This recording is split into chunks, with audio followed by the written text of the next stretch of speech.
Joe, a conversation you and I have had, and this is probably the next stage of Cook, and maybe he and his agent are having this conversation with Brandon Beane or the coaching staff, and that's a little bit of what can he do? What is the road to an extension? Because it might not just be money. It might be the role that the Bills want him to play versus the role he thinks he can play. He might think he's a three-down back. He might want to get better at pass protection. He might want more snaps.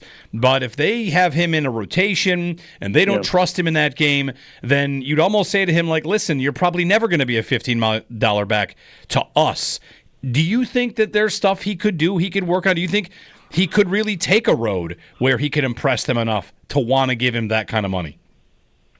Well, I think it's challenging for that to happen in Buffalo because my expectations for James Cook is for him to have around 250 touches, probably 1,200 to 1,500 yards. The touchdown numbers will be interesting because he didn't get a lot of inside the 5 carries. His touchdowns came because he was able to hit some home runs. I don't know if that's a sustainable method of getting touchdowns. I think last year was more of an outlier year in that capacity. But the way that I look at this is it's a benefit to the Bills and to the backs in season that the Bills do have kind of a 50-25-25 split.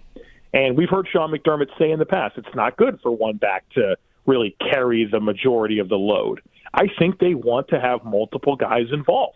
And that's good for the Bills' offense. It's good for those backs and their ability to be available later in the season. And I've talked a couple of times about contrasting the 2023 James Cook to the 2024 James Cook, where he had 50 less touches year over year. But how much better was James Cook down the stretch last season when you think about some really outstanding playoff performances where in 2023 it felt like after that Dallas game maybe he hit a bit of a wall. And so I think it's all beneficial. What it's not beneficial to is for the contract conversation. And James Cook came out and said during the press conference yesterday that he doesn't look at snap count percentages